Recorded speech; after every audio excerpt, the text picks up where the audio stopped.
magandang umaga po sa inyo lahat at narito po tayo ngayon sa Barangay All Annex kung saan sinasagawa po natin ang Muay Thai Sports Clinic ng Alpha Phi Omega Fraternity Holy Spirit Alumni Association. At makakasama po natin ngayon ang presidente ng nasabing organisasyon na si Sir Henry. Sir Henry, baka pwede ka bumati sa mga nakikinig sa atin.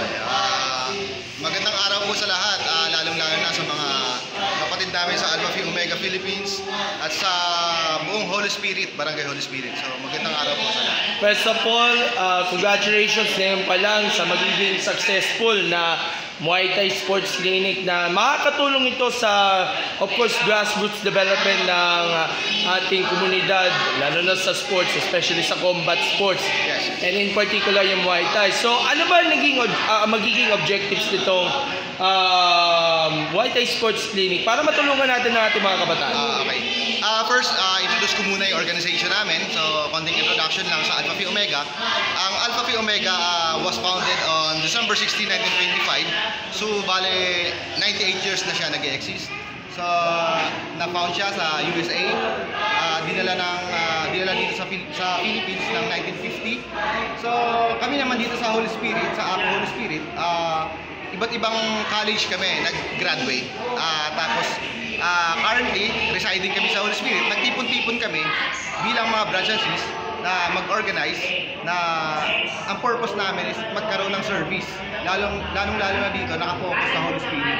So, marami kaming mga services, maliban dito sa sports clinic na to.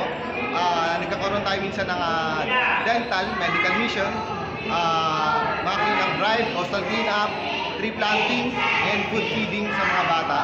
So, ngayon, ang chairman ng Grassroots Development Program ng Muay Thai Philippines, under siya sa PSA, Philippine Sports Commission Association. Philippine Sports Commission po. May PSC, bukod yung PSA po. Philippine Olympic Committee po. Yes. Yung sa grassroots, siya yung head. Brand din namin, member namin. So, kaya in-invite ko dito na magkaroon ng Muay Thai Sports Clinic na for free sa mga bata. So, grade 4 to 10 yung offer po natin. Oo nga, kita natin sa ating mindset at mga reaction ng mga bata na mukhang ganado na sila at excited dito sa ginaganap na clinic. So, mga ilang weekends tatagal itong clinic na ito? Ang target po namin is 16 hours, 2 hours per session. So, like every weekend po namin gagawin, bali 4 weekends, 16 hours po. So, inaasahan natin na after itong clinic na ito, ina-expect natin na of course, mabigyan pa lalo ng mas mataas sa self-confidence yung mga bata at least maging responsable sila dahil alam natin, nakasanayan lang natin na medyo di-distract tayo sa mga gadgets and of course maging involved na naman sa iba't ibang mga sports, lalo na Muay Thai, which is basically combat sports ito. At alam natin meron ilang mga Pilipinong atleta na sumasabak nga internationally. Pero ano ba yung iba pang mga proyekto na nakatutok itong Alpha Phi Omega pagdating naman sa sports and even sa community service dito pa lang sa aming barangay? Marami pang parating na after nito, pwede tayong pag naging successful ito, pwede natin ituloy-tuloy. So, ang usapan naman namin ng trainer, so pag may mga willing pa na gusto magpa-train sa the highest level or the higher level, pwede nilang i-train personally. Babalik-balikan nila yung mga bata rito para mas maging focus doon sa mga training. And we look forward nga pala sa mga susunod na projects at events. Yes. Itong Alpha Phi Omega. Pero hindi lang Muay Thai ang i-offer ninyo. Yes. May mga plano ba kayong i-collaborate din sa iba't ibang mga sports? Marami. Idagdag ko lang yung mga services namin na parating. On December 2, magkakaroon dito sa barangay ng mega service. May medical, dental, free haircut, merong legal consultation. So free po lahat yun. With a partnership po sa barangay natin.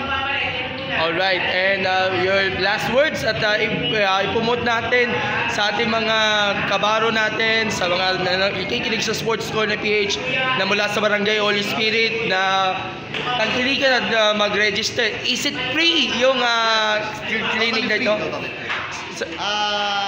Gusto ko lang po magpasalamat unang-una sa may kapal na binigyan tayo ng magandang araw ngayon. Sana maging tuloy-tuloy ito.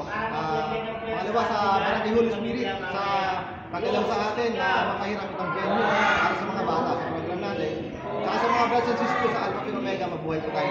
And again, Tau Gamma Phi and Alpha Phi Omega, sana irespeto sila at sana magbigay sila ng kaunting papapalaga sa mga programa, lalo na sa community service, itong mga fraternities ito. Again, Brother Henry, maraming salamat po and God bless you. Thank you. Alright.